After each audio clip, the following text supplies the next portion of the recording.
Como estudar a palavra? Os textos bases nos quais nós vamos trabalhar hoje estudar são o livro de Timóteo, do capítulo 3, no versículo 16 e 17, e o livro de Tiago, do capítulo 1, no versículo 22. A leitura e o estudo da Bíblia são um dever e um privilégio, por isso temos de zelar pelo conhecimento bíblico e estar conscientes da necessidade de aplicar o texto sagrado em nossas vidas. Tiago alerta que devemos ser cumpridores da palavra e não apenas os ouvintes. Os não cristãos sempre associam os crentes à Bíblia, o que na verdade é muito bom, mas não basta simplesmente ter ou carregar a Bíblia sem a ler.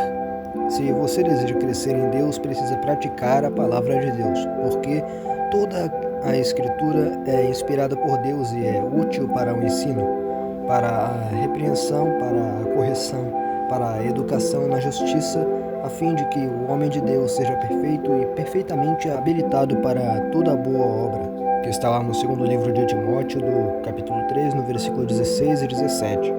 Mas para que possa praticá-la, você precisa conhecê-la, o que acontece de 5 formas. A primeira é ouvindo, a segunda é lendo, a terceira é estudando, a quarta é memorizando e a quinta é meditando a palavra. E como ouvir a palavra de Deus? Recebemos fé ao ouvir a palavra de Deus, de sorte que a fé é pelo ouvir e o ouvir pela palavra de Deus. Jesus disse várias vezes: quem tem ouvidos para ouvir, ouça, que está lá no livro de Mateus, no capítulo 11, do versículo 15. Portanto, ouvir a palavra de Deus é vital, por isso é preciso ir ao culto às semanas, pois quando você ouve a palavra frequentemente, ela se agrava no seu coração, ela gera fé em você para vencer o mundo e lhe capacita a servir a Deus no seu dia a dia. Existem muitas formas de ouvir a palavra. A Bíblia narra pregações na igreja ou estudos bíblicos, pregações gravadas pelo rádio ou pela televisão ou internet. O problema é que guardamos apenas 5% a 10% do que ouvimos, mas isso pode melhorar se você seguir algumas dicas abaixo. Tenha um forte desejo de ouvir a palavra de Deus. Um desejo profundo o leva a reter muito mais do que lhe é falado. Abra a sua mente e coração. Uma pessoa de mente fechada, com medo, orgulho, pode ouvir, mas não guarda em sua mente a palavra de Deus. Concentre-se em ouvir. Não deixe que as preocupações ou ocupações tirem a sua atenção quando estiver ouvindo a palavra. Anote aquilo que você está ouvindo, tenha consigo sempre uma agenda para anotar as pregações. No livro de Hebreus, por exemplo, nós lemos que, por esta razão, importa que nos apeguemos com mais firmeza nas verdades ouvidas, para que delas jamais nos desviemos. Essa é a palavra, né? Como lá no livro de Hebreus, do capítulo 2, no versículo 1. Pratique o que você ouve, tornem-se praticantes da palavra e não somente ouvintes, enganando-se a vocês mesmos. Como lá no livro de Tiago, do capítulo 1, no versículo 22. E como ler a palavra de Deus? Quando ouvimos a palavra, guardamos de 5 a 10% do que escutamos, entretanto, guardamos até 30% daquilo que lemos. A ordem de Deus é que você leia a palavra todos os dias da sua vida. Você deve ter a Bíblia sempre consigo e nela lerá todos os dias da sua vida, para que aprenda a temer o Senhor seu Deus, a fim de guardar todas as palavras desta lei e estes estatutos para os cumprir, como lá no livro de Deuteronômio, do capítulo 17, no versículo 19. E este texto mostra 3 razões para lermos a palavra de Deus. Número 1, para aprender a temer o Senhor. Número 2, para guardar a palavra de Deus. E número 3, para praticá-la. Paulo também adverte o Timóteo dizendo: até a minha chegada aplica-te à leitura, à exortação, ao ensino. Como lá no primeiro livro de Timóteo, do capítulo 4, no versículo 13. E João diz que os que leem e ouvem são felizes. Felizes aqueles que leem e aqueles que ouvem as palavras da profecia e guardam as coisas nela escritas. Pois o tempo está próximo, como lá no livro de Apocalipse, do capítulo 1, no versículo 3. Muitos crentes nunca leem a Bíblia, de Gênesis a Apocalipse. Isso mostra o lugar que a palavra de Deus ocupa em suas vidas. Eis algumas sugestões para ler e guardar a palavra de Deus. Se você ler 3 capítulos por dia e 4 aos domingos, terá lido a Bíblia toda em um ano. Leia sistematicamente, livro após livro, só mude para outro livro após terminar o livro da Bíblia que está lendo. Tenha a sua própria Bíblia e sublinhe os textos que mais falarem com você. Leia num lugar tranquilo, tenha um plano de leitura bíblica e siga-o, conforme a rotina que você lê. Se você tiver um tempo tranquilo no seu dia, é aí que você estuda. Mas isso depende da pessoa, o importante é focar na leitura da Palavra de Deus. E como estudar a Palavra de Deus? Se desejamos guardar mais a Palavra de Deus, precisamos estudá-la. Assim, guardaremos de 30 a 50% do que estudamos. Muitos, porém, sentem um arrepio quando ouvem a palavra estudar, mas não significa que ter que cursar um seminário teológico ou algo assim. Você verá que existem maneiras muito simples e fáceis de ler a Bíblia ou estudá-la. A palavra de Deus diz que os nobres a estudam e investigam, mas os simples apenas a ouvem. Ora, estes de Bereia eram mais nobres do que os de Tessalônica, pois receberam a palavra com toda a vontade, examinando as Escrituras todos os dias para ver se as coisas eram de fato assim. Lá no livro de Atos, do capítulo 17, no versículo 11. Além disso, o objetivo do estudo da palavra é que você possa apresentar-se a Deus aprovado como o obreiro que não tem de se envergonhar, que maneja bem a palavra da verdade, como lá no livro de Timóteo, do capítulo 2, no versículo 15. Um homem de Deus chamado George Miller desenvolveu algumas perguntas que usava em seu estudo bíblico. Elas vão ajudá-lo a entender completamente o que Deus está dizendo em sua palavra quando estiver estudando. Você pode analisar o texto em questão, fazendo a si mesmo todas ou algumas dessas perguntas. Há algum exemplo para que eu siga? Há algum mandamento para que eu obedeça? Há algum erro que eu precise deixar? Algum pecado que eu peça perdão? Algum pensamento sobre o próprio Deus? Alguma promessa de Deus para mim? Após se fazer essas perguntas, você pode ainda ter dúvidas. Nesse caso, uma boa alternativa é ler bons livros que o ajudam a compreender a palavra de Deus. Também peça ajuda a seu discipulador sobre as dúvidas que surgirem ou para lhe darem sugestão de livros para ler. Como memorizar a palavra de Deus. Você vai acabar memorizando espontaneamente uma série de versículos apenas por ouvi-los, repetidas vezes nos cultos da igreja. Mas a vontade de Deus é que a memorização seja algo constante em sua vida, porque Deus ordena no livro de Deuteronômio, do capítulo 11, no versículo 18, a memorizarmos a sua palavra. Ponham estas minhas palavras no seu coração e na sua alma, prendam elas por sinal na sua mão, para que estejam de frente de seus olhos, e escrevam-nas nas portas de sua casa, como lá no livro de Deuteronômio, no capítulo 11, do versículo 18 ao 20. A palavra de Deus escondida em nosso coração é capaz de guardar-nos do pecado. Guardo no coração as tuas palavras para não pecar contra ti, que está lá no livro de Salmos, no capítulo 119, do versículo 11. O grande valor da memorização é que guardamos 100% daquilo que memorizamos. Quando você enche a sua mente com a palavra de Deus, seu modo de pensar começa a mudar. Ninguém cai em pecado se a sua mente estiver cheia da palavra de Deus. No coração tem ele a lei do seu Deus. Os seus passos não vacilarão, como lá no livro de Salmos, do capítulo 37, no versículo 31. Agora, mais dicas para te ajudar com a memorização. Aproveite algumas ocasiões em que você precise ficar parado, esperando, guardando em um consultório médico ou estação, por exemplo, ou em um ponto de ônibus.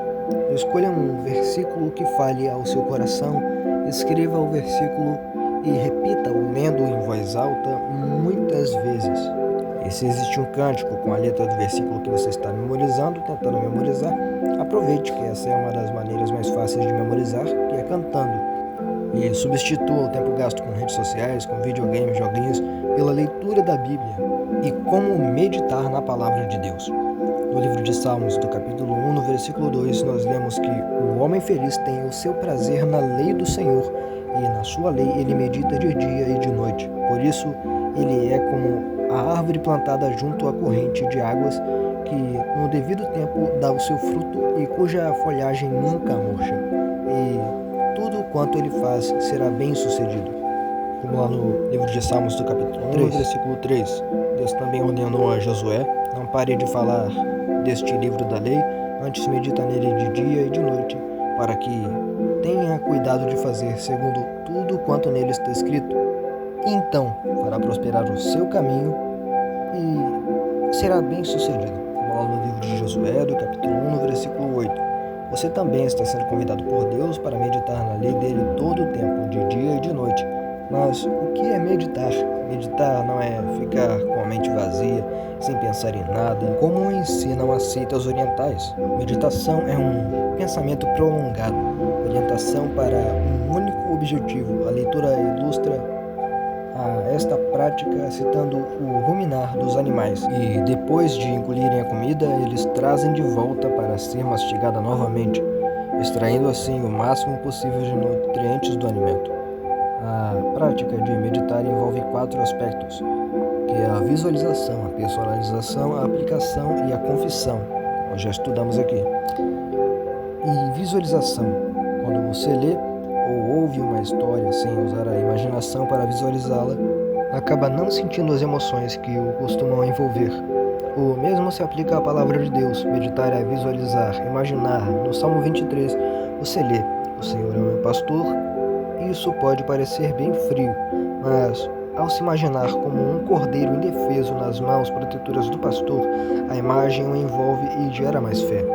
Personalização. Personalizar é colocar o texto na primeira pessoa, ou seja, referindo-se a si mesmo. A maior parte dos textos bíblicos pode ser personalizada. No livro de Salmos, do capítulo 91, por exemplo, você lê: "Aquele que habita no esconderijo do Altíssimo, à sombra do Onipotente descansará." Personalizando assim, você dirá: "Eu habito no esconderijo do Altíssimo e descanso à sombra do Onipotente", referindo-se a si mesmo. E aplicação.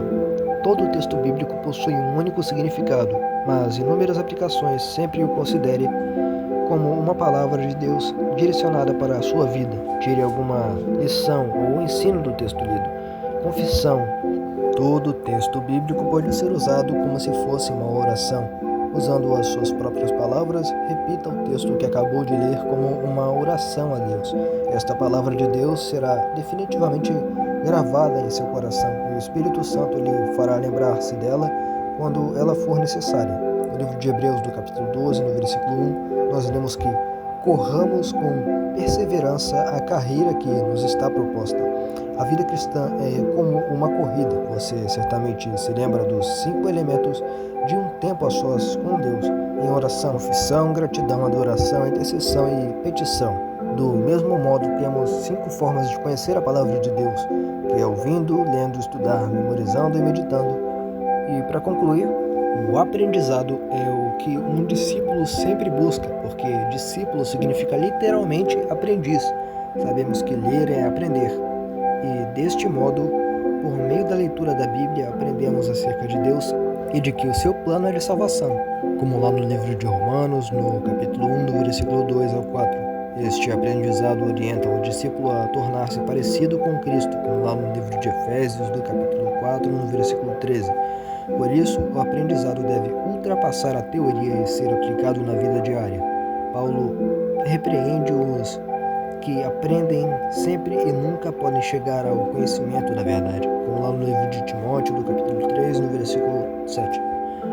Por esta razão, o apóstolo adverte a Timóteo a observar o aprendizado bíblico, ler, que o tornaria sábio e apto para a salvação, pela fé em Cristo Jesus, como lá no segundo livro de Timóteo, no capítulo 3, do versículo 14 ao 15. E para terminar, responda essas perguntas.